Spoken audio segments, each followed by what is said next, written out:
ಗುರುಗಳೇ ಜಾತಿ ಗಣತಿ ಬಗ್ಗೆ ನೀವು ಯಾವತ್ತೂ ಪ್ರತಿಕ್ರಿಯೆ ಕೊಟ್ಟಿರಲಿಲ್ಲ.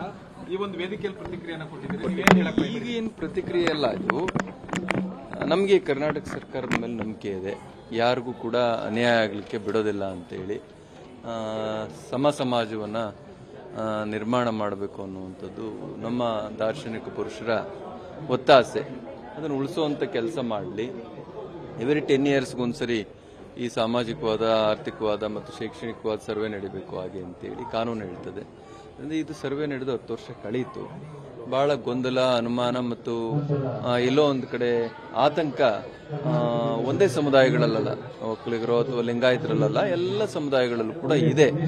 ಅದನ್ನು ನಿವಾರಣೆ ಮಾಡುವಂಥ ಕೆಲಸಕ್ಕೆ ಈಗ ಕೈ ಹಾಕಿದ್ರೆ ಕಷ್ಟ ಆಗ್ಬೋದು. ಅದರಿಂದ ಈ ವರದಿಯನ್ನು ಇಟ್ಕೊಳ್ಳಿ, ಇದನ್ನು ಮತ್ತೆ ಹೊರಗೆ ತಂದು ಮತ್ತೆ ಗೊಂದಲಗಳನ್ನು ಸೃಷ್ಟಿ ಮಾಡಿದೆ. ಏನು ಒಂದು 164-180 ಕೋಟಿ ಏನೋ ಖರ್ಚಾಗಿತ್ತು ಅನಿಸ್ತದೆ 10 ವರ್ಷದಿಂದ. ಈಗ ಒಂದು 300 ಕೋಟಿ ಆಗ್ಬೋದು.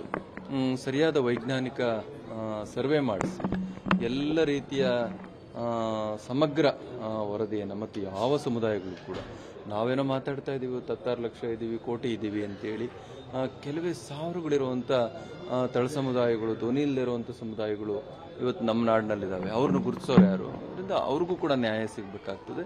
ಮತ್ತು ಯಾವುದೇ ಸಮುದಾಯಕ್ಕೆ ಕೂಡ ನ್ಯಾಯ ಒಂದು ಕಡೆ ಸಿಗದೆ ಹೋದರೂ ಇನ್ನೊಂದು ಕಡೆ ಅನ್ಯಾಯ ಆಗಬಾರ್ದು. ಇದು ಯಾವುದೇ ಸರ್ಕಾರದ ಧ್ಯೇಯವಾಕ್ಯ. ಅದರಿಂದ ಯಾರಿಗೂ ಅನ್ಯಾಯವಾಗದಂಥ ರೀತಿಯಲ್ಲಿ, ಯಾರಿಗೂ ನೋವಾಗದಂಥ ರೀತಿಯಲ್ಲಿ ಮತ್ತು ಎಲ್ಲರಿಗೂ ಸಿಗಬೇಕಾದಂಥ ಸಮಪಾಲನ್ನು ದೊರಕಿಸಿಕೊಡುವಂಥ ರೀತಿಯಲ್ಲಿ ಸರ್ಕಾರ ಕ್ರಮ ಕೈಗೊಳ್ಳುತ್ತದೆ ಅನ್ನುವಂಥದ್ದು ನನ್ನ ಭಾವನೆ ಮತ್ತು ವಿಶ್ವಾಸ. ನ್ಯೂಸ್ ಫಸ್ಟ್, ನಿರ್ಭೀತಿಯಿಂದ ನಿಮ್ಮ ಪರವಾಗಿ.